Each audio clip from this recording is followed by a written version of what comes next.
ನಮಸ್ಕಾರ ಎಲ್ರಿಗೂ. ನಾವು ಇವತ್ತಿನ ವಿಡಿಯೋದಿಂದ ಸಿ ಪ್ರೋಗ್ರಾಮ್ ಕೋಡಿಂಗ್ನ ಸ್ಟಾರ್ಟ್ ಮಾಡ್ತಾ ಹೋಗೋಣ.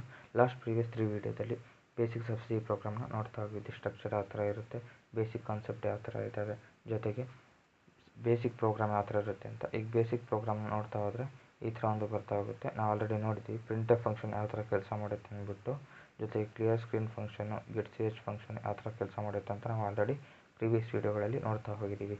ಈಗ ಪ್ರಿಂಟರ್ ಫಂಕ್ಷನ್ ಒಳಗಡೆ ಬ್ರಾಕೆಟ್ ಹಾಕಿ ಸೆಮಿಕಾಲನ್ ಒಳಗಡೆ ಯಾವುದಾದ್ರೂ ಒಂದು ಸ್ಟೇಟ್ಮೆಂಟ್ನ ಪಾಸ್ ಮಾಡ್ತಾ ಹೋದರೆ ಅದು ನಮಗೆ ಔಟ್ಪುಟ್ಟಲ್ಲಿ ತೋರಿಸ್ತಾ ಹೋಗುತ್ತೆ. ಓಕೆನಾ.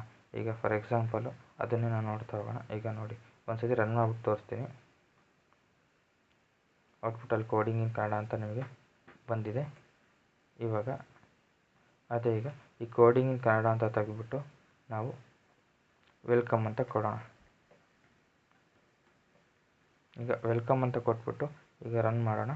ಈಗ ನೋಡಿ, ವೆಲ್ಕಮ್ ಅಂತ ಬಂದಿದೆ. ಅಂದರೆ ಪ್ರಿಂಟರ್ ಫಂಕ್ಷನ್ ಮುಂಗಡೆ ನಾವೇನೇ ಒಂದು ಕೊಟ್ಟರು ಸಹಿತ ಅದು ಔಟ್ಪುಟ್ಟಲ್ಲಿ ಬರ್ತಾ ಹೋಗುತ್ತೆ. ಈಗ ನೆಕ್ಸ್ಟು ಇನ್ನೊಂದು ಪ್ರಿಂಟಫ್ ಅಂತ ಕೊಡೋಣ.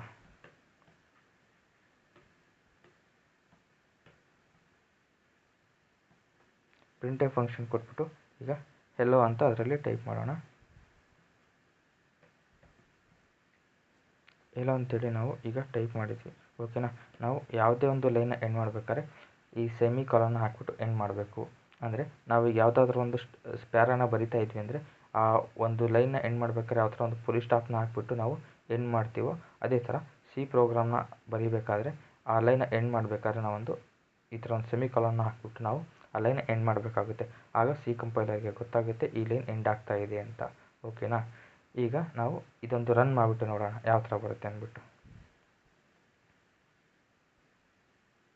ನೋಡಿ, ಏನಾಗಿದೆ, ಇಲ್ಲಿ ವೆಲ್ಕಮ್ ಅಂತ ಬಂದು ಅದ್ರ ಜೊತೆ ಹೆಲೋ ಅಂತ ಕೂಡ ಬಂದಿದೆ. ಅಂದರೆ ನಾವು ಇಲ್ಲೇನು ಅಂದ್ಕೊಂಡಿದ್ವಿ ಅಂದರೆ ಪ್ರಿಂಟೆಫ್ ಅಂತ ಹಾಕ್ಬಿಟ್ಟು ಇಲ್ಲೊಂದು ವರ್ಡ್ನ ಪಾಸ್ ಮಾಡಿದ್ದೀವಿ, ಜೊತೆಗೆ ಪ್ರಿಂಟೆಫ್ ಅಂತ ಹಾಕ್ಬಿಟ್ಟು ಇಲ್ಲಿ ಹೆಲೋ ಅಂತ ಒಂದು ವರ್ಡ್ ಪಾಸ್ ಮಾಡಿದ್ದೀವಿ. ನಾವೇನು ಅಂದ್ಕೊಂಡಿದ್ವಿ ಅಂದರೆ ವೆಲ್ಕಮ್ ಒಂದು ಲೈನು ಹೆಲೋ ಒಂದು ಲೈನಲ್ಲಿ ಬರುತ್ತೆ ಅಂತ. ಆದರೆ ಅದು ನಾವು ಬರೆದಿದ್ದೀವಿ ಬೇರೆ ಬೇರೆ ಲೈನಲ್ಲಿ. ಆದರೆ ಆ ಸಿ ಕಂಪೈಲರ್ಗೆ ಅದು ಗೊತ್ತಾಗೋದಿಲ್ಲ, ಅದು ಇದು ಬೇರೆ ಲೈನು ಇದು ಬೇರೆ ಲೈನು ಅಂತ ಅಂದ್ಬಿಟ್ಟು. ಅದಕ್ಕೋಸ್ಕರ ನಾವೊಂದು ಸ್ಲ್ಯಾಶನ್ ಅಂತ ನಾವು ಯೂಸ್ ಮಾಡಬೇಕಾಗುತ್ತೆ. ಯಾವ ಥರ ಅಂತ ಹೇಳಿದರೆ ನೋಡಿ, ಇಲ್ಲಿ ತೋರಿಸ್ತೀನಿ. ಪ್ರಿಂಟೆಫ್ ಅಂತ ಫಂಕ್ಷನ್ನ ಪಾಸ್ ಮಾಡಿಬಿಟ್ಟು ಈ ಥರ ಬ್ರಾಕೆಟ್ ಒಳಗಡೆ ಸ್ಲ್ಯಾಶನ್ ಅಂತ ಕೊಡೋಣ. ಸ್ಲ್ಯಾಶನ್ ಅಂತ ಕೊಟ್ಟ ತಕ್ಷಣ ಇವಾಗ ನೋಡಿ, ಈಗ ರನ್ ಮಾಡಿ ತೋರಿಸ್ತೀನಿ. ನೋಡಿ, ಈಗ ನೆಕ್ಸ್ಟ್ ಲೈನಲ್ಲಿ ಬಂದಿದೆ. ಓಕೆನಾ. ಸ್ಲ್ಯಾಶನ್ನ ಯಾಕೆ ಯೂಸ್ ಮಾಡ್ತೀವಿ ಅಂತಂದರೆ ಸ್ಲ್ಯಾಶನ್ ಅಂತ ನಾವು ಪ್ರಿಂಟ್ ಮಾಡಿಬಿಟ್ರೆ ಆಗ ಅದರ ಒಂದು ಪ್ರೀವಿಯಸ್ ವರ್ಡು ಹಾಗೂ ನೆಕ್ಸ್ಟ್ ವರ್ಡ್ ಮಧ್ಯೆ ಒಂದು ನ್ಯೂ ಲೈನ್ನ ಕ್ರಿಯೇಟ್ ಮಾಡುತ್ತೆ. ಓಕೆನಾ. ನಾವು ಈ ಸ್ಲ್ಯಾಶನ್ನು ಈ ಥರನೂ ಬರಿಬೋದು. ಯಾವ ಥರ ಅಂತ ಹೇಳಿದರೆ ಓಕೆ ತೋರಿಸ್ತೀನಿ ನೋಡಿ.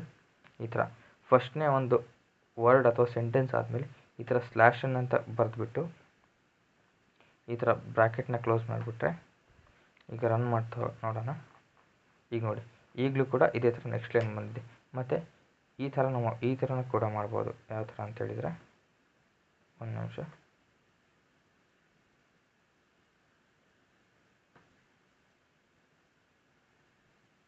ಈ ಒಂದು ಈಗ ಆಗಲೇ ಏನು ಮಾಡಿದ್ವಿ, ಫಸ್ಟ್ನೇ ವರ್ಡ್ ಅಥವಾ ಸೆಂಟೆನ್ಸ್ ಎಂಡಲ್ಲಿ ಸ್ಲ್ಯಾಶನ್ ಅಂತ ಹಾಕಿದ್ವಿ.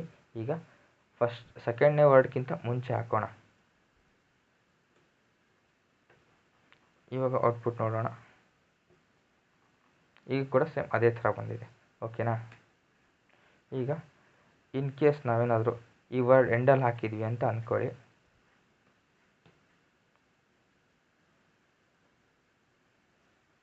ಈಗ ರನ್ ಮಾಡಿ ನೋಡೋಣ.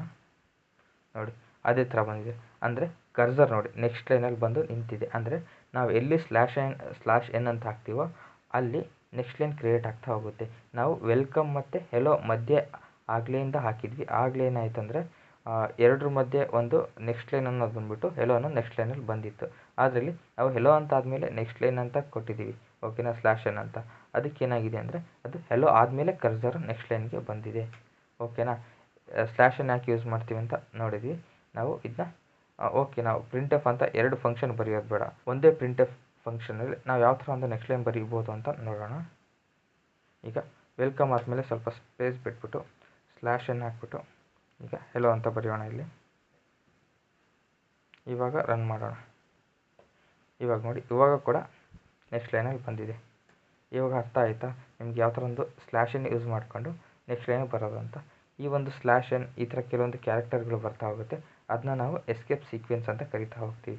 ಅಂದರೆ ಫಾರ್ ಎಕ್ಸಾಂಪಲ್ ಈಗ ನ್ಯೂ ಲೈನ್ ಬರೋದಕ್ಕೆ ಒಂದು ಸ್ಪೇಸ್ ಬಿಡೋದಕ್ಕೆ ಕೂಡ ನಾವು ಒಂದು ಎಸ್ಕೇಪ್ ಸೀಕ್ವೆನ್ಸ್ಗಳನ್ನ ಯೂಸ್ ಮಾಡ್ಬೋದು. ಟ್ಯಾಬ್ ಬಿಡೋದಕ್ಕೆ /t ಅಂತ ಯೂಸ್ ಮಾಡಿಕೊಂಡು, ಅಂದರೆ ಒಂದು ಟ್ಯಾಬ್ ಎಷ್ಟು ಸ್ಪೇಸ್ ಬಿಡುತ್ತೋ ಅಷ್ಟು ಸ್ಪೇಸ್ ಅದು ಕ್ರಿಯೇಟ್ ಮಾಡ್ತಾ ಹೋಗುತ್ತೆ. ಅದು ಯಾವ ಥರ ಅಂತ ನಾವೀಗ ನೋಡ್ತಾ ಹೋಗೋಣ.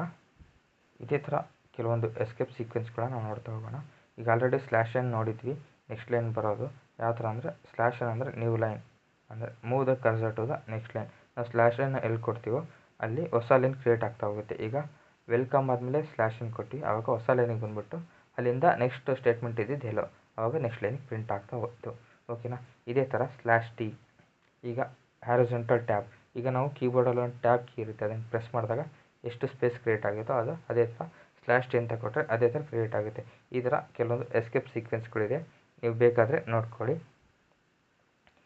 ಇದಿಷ್ಟು ಎಸ್ಕೇಪ್ ಸೀಕ್ವೆನ್ಸ್ಗಳಾಯಿತು. ಇವತ್ತಿನ ವಿಡಿಯೋದಲ್ಲಿ ನಾವು ಎಸ್ಕೇಪ್ ಸೀಕ್ವೆನ್ಸ್ ಬಗ್ಗೆ ನೋಡ್ತಾ ಹೋದ್ವಿ. ಈ ವಿಡಿಯೋ ನಿಮಗೆ ಇಷ್ಟ ಆಗಿದ್ದರೆ ಲೈಕ್ ಮಾಡಿ, ಹಾಗೆ ಶೇರ್ ಮಾಡಿ. ಇದೇ ರೀತಿ ಮುಂದಿನ ವಿಡಿಯೋಗಾಗಿ ನಮ್ಮ ಚಾನಲ್ನ ಸಬ್ಸ್ಕ್ರೈಬ್ ಮಾಡಿ, ಬೆಲ್ ಐಕನ್ನ ಪ್ರೆಸ್ ಮಾಡಿ. ಧನ್ಯವಾದಗಳು.